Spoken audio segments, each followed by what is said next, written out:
Hi Vidarbha, how are you? Hare Krishna. Krishna Turtle, so good to see you. So good to see you. So yeah, I have some good stuff to talk with you today about. I've been thinking a lot about what I do in the world and how my work, relates to being of service and how, what I do for a living relates to my own spirituality. And I really kind of struggle with like the meaning of what I'm doing Mm, for work, for a living, because it's like we have to make money, we have to do this thing to be a part of this society here. yeah. But sometimes it feels like it might even be pulling me away from or not be, I don't know, important or Mm. something tying into my spirituality or getting closer to Krishna or, that kind of thing. Yeah, I mean, it seems like this has always been such a big question for practicing spiritualist is, on the one end of the spectrum, people will just say, well, work is worship, and especially in India, if you walk around and you ask people, have you read the Bhagavad Gita? And they'll go, yes, yes, of course we know the Bhagavad Gita. It just means just do your work. Right. And then on the other end of the spectrum, you have people, they say, in order to be spiritual, you have to quit work and you have to give it all up and go off to the Himalayas. And I mean, I can talk about my own life. When I first started taking an interest in spiritual life, the one thing that really horrified my parents was, does that mean that she's going to like become completely irresponsible? And I remember there was a lot of attempt to like convince me, my husband, that hey, you have a whole life ahead of you. And I guess what happens to your material life? Does it get tossed out? And it's very interesting because the Bhagavad Gita also has exactly that same tension where Mm. Arjuna in the first chapter just wants to drop everything, and he thinks that in order for me to be spiritual, I have to just quit everything, to just go off into the forest and become a beggar. And so it seems like it's built into our spiritual path is this tension. Where does work fit into this whole picture, or does it even fit into it at all? So I empathize with your yeah.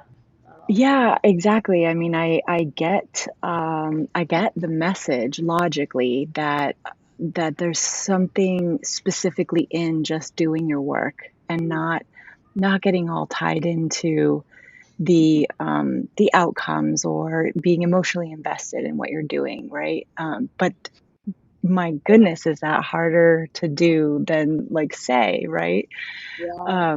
I mean, I find myself at work getting frustrated all the time and then I think beating myself up because I think about, well, in the grand scheme of things, what I do for a living isn't even all that important. So why am I getting so emotionally invested in it, Mhm. And it disturbs my peace, right? So, Right, right. I think it's a great art of work that comes to the extent that we spend time connecting with ourselves, connecting with Krishna in bhakti.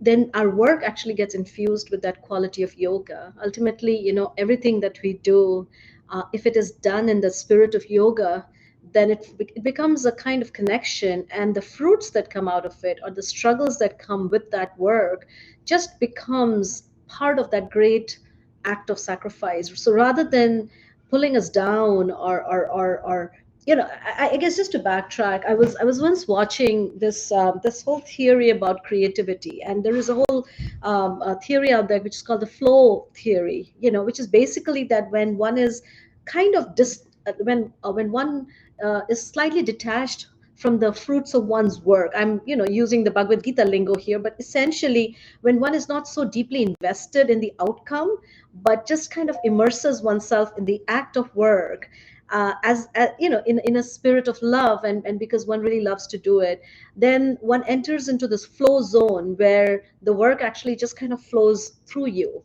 and it's kind of you enter into this sort of effortless zone. And I feel that the Bhagavad Gita is taking us in that direction by saying that, hey, this is how you do it, by offering the fruits. Because you can't artificially like deny the fruits. Like you talked about ambition, like we do have a desire for work, and when we engage in work, especially when we do it with our full attention, there will be fruits. So, what do you do with that? So, just offering it up allows us to become free from success or failure, the sweet fruits or the bitter fruits, and just be free then to offer ourselves to our work in a spirit of devotion. So I don't know if that kind of resonates at Yeah. all. Well, I think, part of part of the equation is that ambition or desire is sometimes what brings you to the work to begin with, right? Mm. So in that regard, I feel like there's some kind of purpose, I guess, behind the ambition or some kind of purpose behind the desire. But Ah, I guess it's like it has to be real loose or like you said, detached, like you can have this vision and then get to work towards it, but sort of like just lean into the work mm, and allow yourself to be surprised about what the fruits are, what the outcome is, I don't know. It's again not very easy though. I feel like my mind clings to like whatever this vision is and I have to achieve that, yeah. like that thing. Yeah, yeah, it makes sense. I think it's work in progress, and I find it very interesting that you use the purpose behind work. And I was watching this little talk by Simon. I forget his last name, but he gives talks on like how to build your business and motivates like business people. And he said that in order to actually really be successful, one has to know the why behind your work. And so I feel that ambition in itself, even though sometimes it's seen as a word that is it may have some connotations, but if we the ambition could be at so many different levels, right? It could be it's basically digging into the why. I remember one time our one of our dearest mentors, Vaisheshika Prabhu, he once told us that we should sit down and we should write our own mission statement. And that's the ambition, right? Where do we want to be? Setting goals, having a vision for ourselves. What are we going to do in the next 5 years? What do we want to do in the next 5 years? And I guess the even more important question, why do we want to do what we want to do? And I can speak about myself. If like when I was in college, that was, or even through high school, actually, that was one of my biggest questions. Like, I sometimes laugh with my husband that that's kind of um the sutra or the phrase that has stayed with me my whole life. Like, what's the point? Why should I do this? And it would happen like I got into one of the best television jobs in India, working with a very prominent TV journalist. And the big question on my head was, why am I doing this? What's the point of it? So I feel that once we know the why, then the how and dealing with the obstacles or what do we do with the fruits, it becomes, it kind of flows from that why.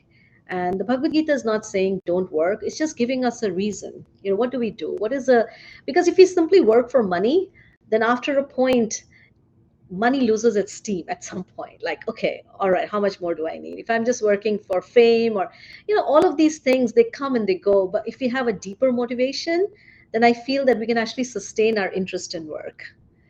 And I don't know. I agree for sure. I happen to very much enjoy what I do for a living to make money and support myself. And, I have a lot of gratefulness around that because I know people who don't necessarily, who really do just work because they have to work, but they have no, um, I don't know, maybe no emotional engagement in what they're doing. And I'm not sure if that's a good thing or a bad thing, Mm, perhaps, perhaps the detachment comes easier to those people, like perhaps my passion for what I do is exactly part of my problem. I don't know. yeah, well, I mean, I think there is, these things, our passion, our ambition for work, these are all things that can be channeled, and channeled well, they can become a great force of positive change in the world. And there are still parts of our work that people, most of us don't enjoy. Like for myself, I've never enjoyed washing dishes. But I find it very interesting that when it's part of a bigger program, then it changes in nature. Even the grind work, it just becomes, it becomes, because now it's no longer just for nothing. There is a bigger picture there. So I think bringing our consciousness back to the bigger picture, what is the point, why am I doing this, and what is my real mission statement here, and how does this connect, um, in the process of bhakti, it is about offering the results, offering the work, doing it for someone's pleasure. Whose pleasure? Who's it meant for? Who's the benefactor of this work? All that adds a whole other dimension to our work, wherein work is no longer just work. It's no longer just a 9 to 5 that I have to do just to, pay my bills, but it becomes a force or a form of deeper connection, which is very satisfying. And one of the ways we can see that is as practitioners, as deeply spiritual people, as they grow older, their enthusiasm for being that positive force actually becomes greater and greater. So Yeah, I can see that. It also makes me think of, so something I get caught up in quite often is trying to get everyone else on board, you know? yeah, Um, because I do have all this passion, so I might be again emotionally invested in us, like maybe at work getting something done, but it's a team effort, and so I find myself, judging people who don't maybe aren't working as hard as I am, or like trying to convince people that, this is important if they don't think it is, or, just things like that. yeah, And, I'm sure you can see already like the problems that could arise there because yeah. um, I'm now tying my expectations into other people who I have zero control over. Yeah, yeah, exactly. And I think that's how, so all of these qualities, when they are refined, and I see that, through our spiritual practices, we can refine our energy to do work, our energy to be efficient, our energy to get things done. All of that in the beginning is like a rough diamond with rough edges. But as we go through our process, hopefully we get to a healthier version of ourselves where that becomes a pause, because those are good qualities, the ability, the focus, the zest for work. Those are not negative things, but in when they are tainted by this kind of passionate energy, unbridled passionate energy, then Hmm. it can sometimes take us in directions which may hurt us and also may hurt others. And so we learn the fine art. Like I see that many of my teachers, they're extremely focused, very focused, very, like just really they know how to get things done.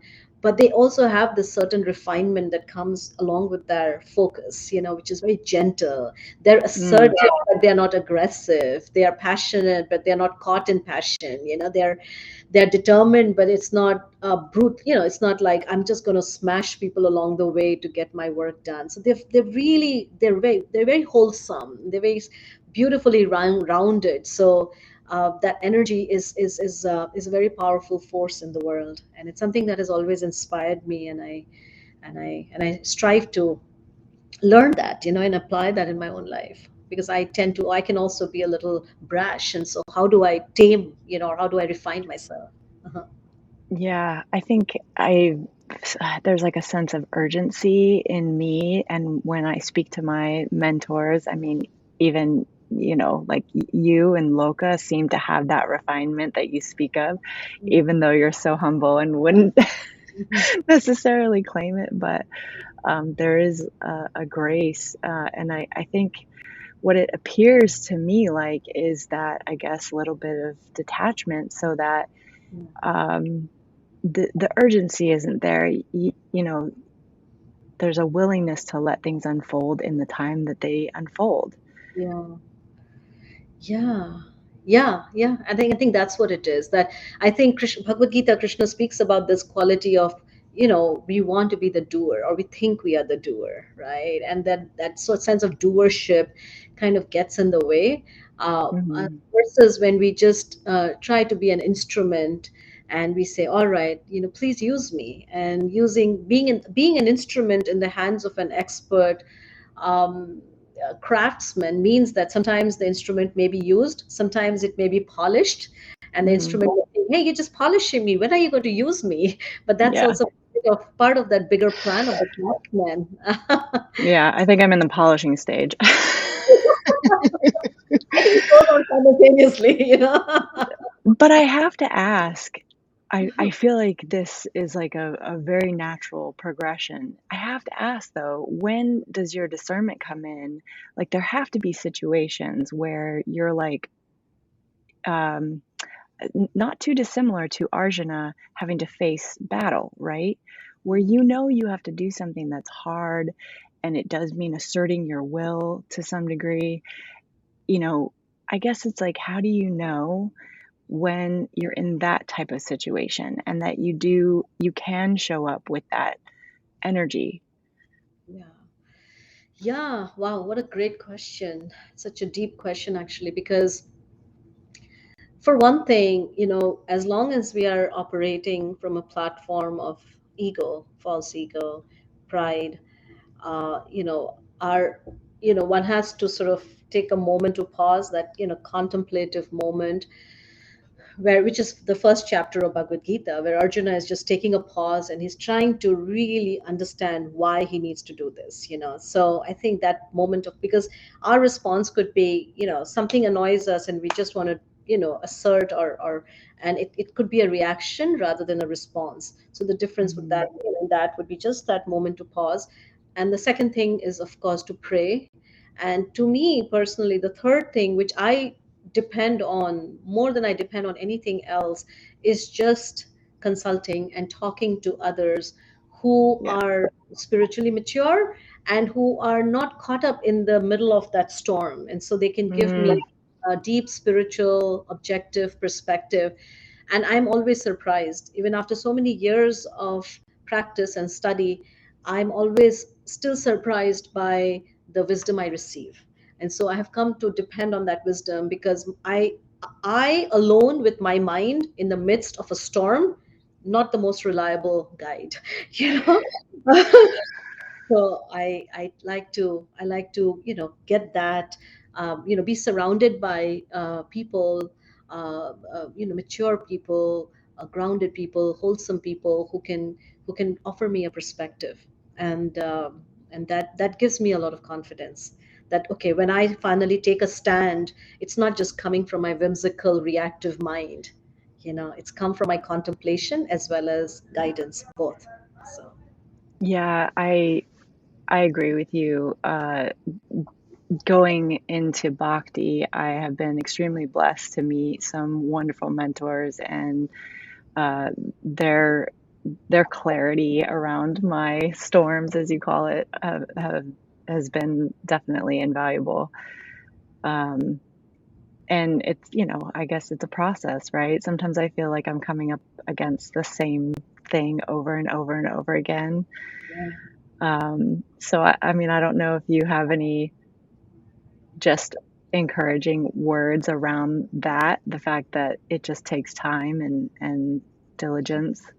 yeah, yeah, I think that's just how it is. It takes time. It's sometimes I think of it as like peeling an onion, layers and layers, and the one thing, is just patience, and knowing that we are working through those layers of our conditioning, and it is going to take time, and there is no quick anything, and yet there is progress being made. My own teacher, his holiness Mukunda Goswami, he once told me, he said, it's like when you're on a plane, you don't see that the plane is actually flying, but the plane it is ascending, and you just don't feel it. So there is growth, but sometimes we just see ourselves like kind of stuck here and there. But it's another thing, and this is a statement directly from another one of our teachers, Vaisheshika Prabhu. He said the distance that we have to go is much shorter than the distance we've already come. And Mm, I just loved it, because it was the most encouraging statement I had ever heard, because I thought, wow, that is so encouraging. That it's, yeah, so we don't realize how far we have come. mhm. Now it's just a matter of time. We are already in the hands of this expert craftsman, and he's polishing us. And if we just allow ourselves to be polished, then very quickly we will find that from this raw a piece of rock with sharp edges will become well rounded, and just yeah, really refined in our responses and our ability to do work, and even our ambitions actually, when they are well, when they are channeled through this, then they actually blossom in a way that benefits us, because many a times, ambition has also been known to burn people, and and kind of ultimately leading to, like, I think it was George Bernard Shaw who said there are two tragedies. One is not getting what you desire, and the other is getting it. So so a great ambition, gosh, can take us, in directions we don't want to go. But if that ambition is kind of enclosed within this beautiful consciousness of bhakti, then that ambition actually becomes something very beautiful. So we don't have to Hmm. give up ambition, we just have to dress ambition in beautiful dress of bhakti, and I like that. that, I also love that we all are just being polished so we can shine bright like a diamond. yeah, yeah, yeah, that's all it is. It's not easy.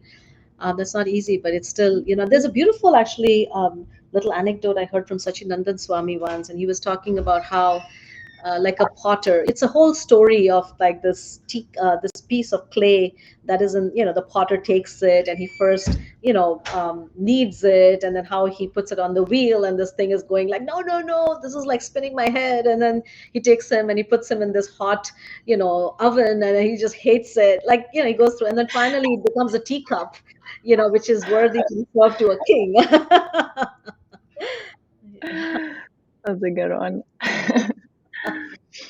So, Well, thank you so much for talking about that stuff with me today, and for all of you who are watching and listening.